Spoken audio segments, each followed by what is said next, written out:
सोलापूर शहरातील अक्कलकोट रोड एमआयडीसीतील बंद पडलेल्या चादर टॉवेल कारखान्यात सुरू असलेल्या कुंटणखान्यावर सोलापूर शहर पोलिसांच्या अनैतिक मानवी वाहतूक प्रतिबंधक कक्षाने छापा टाकला। तेथील 2 पीडित महिलांची सुटका करण्यात आली आहे।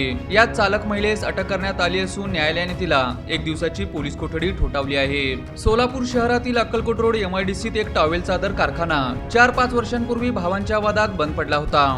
त्या ठिकाणी अनुसया वय 57 नावाची महिला पतीसह वॉचमन म्हणून कामाला ठेवली होती। त्या ठिकाणी मालकाचे कोणीच येत नसल्याने अनुसयाने त्या कारखान्यात कुंटणखाना सुरू केला।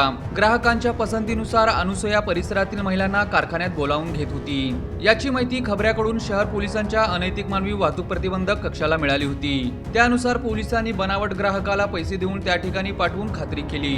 त्यानंतर पोलीस निरीक्षक स्नेहा मेहतर यांच्या नेतृत्वाखालील पथकाने त्या ठिकाणी छापा टाकला। त्यावेळी अनुसया म्हणाली की तेथील 2 महिला कोण आहेत, कुठून आल्या आहेत हे मला माहित नाही, पण पोलिसांनी बनावट ग्राहकांकडे दिलेल्या नोटा अनुसयाकडे आढळल्या आहेत। शासकीय पंचासमक्ष पंचनामा करून पोलिसांनी अनुसयाला अटक केली। 2 पीडितांची सुटका केली। ही कारवाई पोलीस निरीक्षक स्नेहल मेहतर यांच्या नेतृत्वाखाली सहाय्यक पोलीस उपनिरीक्षक रियाज प्यारे, अलका शहापुरे, हवालदार सत्तार पटेल, सीमा खोगरे, उषा मळगे, अरुणा परब, सविता मेत्रे, सुशीला नागरगोजे, अखिला नदाब, चालक दादा गोरे यांच्या पथकाने केली।